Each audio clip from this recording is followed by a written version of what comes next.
Hello, everyone. I'm Danny. I'm John behind the camera. And this is Our Charmed Midlife.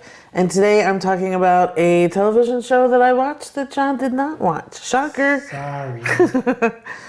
Okay, this show is called Adolescence, and it just came out on Netflix yesterday, March 13th was yesterday. Yep. And I watched the whole thing yesterday. It's only 4 episodes.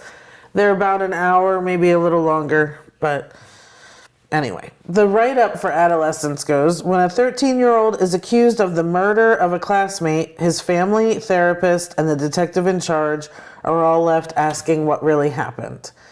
So, this was written and created by Jack Thorne and Stephen Graham. You can kind of see Stephen, he's the one in the red. Everyone knows who Stephen Graham is, even if you don't know him by name. He's been in all the Pirates movies, he was in Peaky Blinders.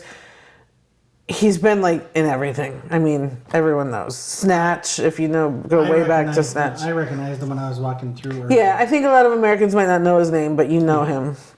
So anyway, so he also stars in this as the boy's father.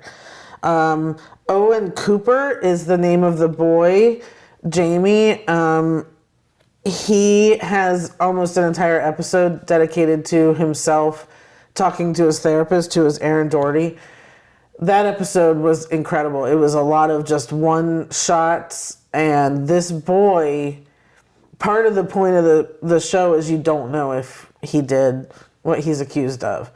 And that this boy, for an hour, toyed with me and was like, did he do it? He's crazy. Oh no, he's just a 13-year-old boy. Oh no, he's crazy. He did it. Oh no, he's just a 13-year-old boy and he's, innocent. Like, he did a great job of really convincing us of that.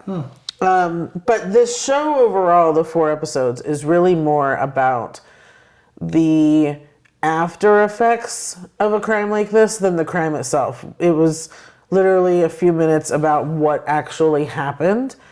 Then it was more about the detective and what he has to go through to do such a thing, to research and arrest a boy.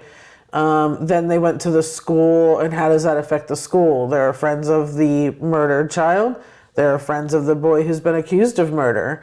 And how does that work? Plus teachers dealing with these kids and all the different effects of that. Then, like I said, there was an episode of just him talking to his therapist.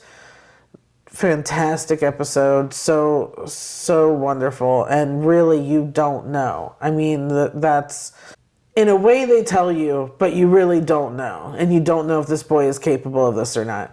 And then the last episode is all about the family, who really is left in the worst position of all. They're in a town, everyone knows what's happened, and this family has to live with this, this boy who's sitting in prison and whatever. Even if he didn't do it, the family is being... As of this point, in the story where he's sitting in prison, hasn't gone through the trial yet and all of that, the family's being judged. A lot of this, so the reasoning for this, and I'm bringing it up because it was very interesting to me, that they say that this occurred, was a boy murdering a girl, 13 years old, was the whole incel Andrew Tate of it all. And that these kids, and this could be very true, so that's kind of why I wanted to bring it up, because if you have middle schoolers, it would be very interesting to find out. They have a whole system of emojis, which we know their emojis mean different things than ours do. But in this story in particular, emojis of different colors meant certain levels of incel, or that they could get a girlfriend or a boyfriend or something like that. And this whole 80-20 rule that somehow 13-year-olds know about, that 80% of women only like 20% of the men. And so all the other men are going to be, celibate the rest of their lives involuntarily. And so at 13, the fact that any boy is being picked on such a level, or that any child would be picked on such a level at 13 years old, is insane to me. But I'm not at all surprised if this is happening and that kids know about this and are being, bullied in whatever way. I guess I'd be surprised, but that's probably just my naivete. Yeah, I mean, I wouldn't be surprised. I'm not surprised. 13 years old?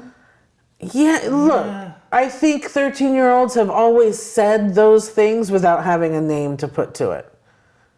You're never going to get a girlfriend. No girl's ever going to like you. I mean, those are things that has always been taunted. But that's kind of given the reason, and it's very interesting then to watch the boy interact with the therapist because she's trying to figure out what does he think masculinity means and, trying to figure out what he saw in his family, if anything at all, and things like that. So, it's titled Adolescence, and halfway through I was kind of like, why is this titled Adolescence? Because it didn't seem right to me. But then when you're finished and you've gone through this whole thing, there's such a loss of adolescence to these kids today. There's also a loss in everyone that's in this story. For a therapist having to watch this boy do these things and be somewhat scared of him, there's a loss there of believing in this child. There's a loss with the family, and they have another child, and what happens to that child when your sibling is being accused of murder and their adolescence and stuff. So it's there's a lot in there, but it's really, really well done. It's not as good as Broadchurch. I don't know why my brain goes to that. I think just murder mystery in England. Broadchurch is one of my favorite shows. And it's also dealing with the same kind of subject. It's not as good as Defending Jacob, which that was with Chris Evans and Michelle Dockery on Apple TV+. If you have not watched Defending Jacob on Apple, go and watch that. I think that's 8 episodes. That one was much more fleshed out, much more about the family than anyone else. But really a good story about what if your child is accused of murdering someone or possibly does murder someone. And in that one, we never know the answer as well. So it felt, from the very beginning, Defending Jacob was in my mind. It felt very close to that. And so I kept kind of going, okay, how are we going to differentiate this story from that?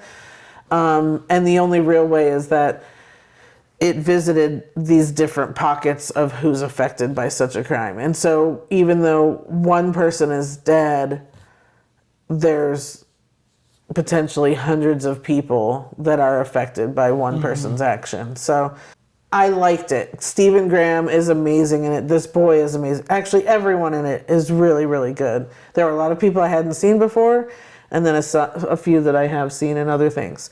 So I'm going to give it an 8. It was close to a 7, but the last episode and the last few minutes also just really, really tugged at my heart. And so I kind of swung up from there. And it's not an easy watch because it is obviously it's a heavy subject matter, but it is an easy watch in that it's just 4 hours of your life. So you could do it easily over the weekend and definitely check it out. I couldn't. No, this is not your cup of tea. Oh, not my particular brand of vodka. Right? Yeah. So anyway, Adolescence on Netflix now, definitely worth checking out. And that's it. Okay. So thank you so much for watching. We will be back with tons of other stuff on this channel, so please subscribe. And we will see you next time. Yeah, and if you could like the video, give it a thumbs up. A thumbs up. There. Oh, and if you've watched Adolescence, please comment down below and let me know what you thought and how my thoughts entangle with yours. Yeah, I wouldn't want to be a 13-year-old nowadays. No, not one bit. Not one bit. So thanks you guys so much. We will see you next time. Bye, everybody. Bye.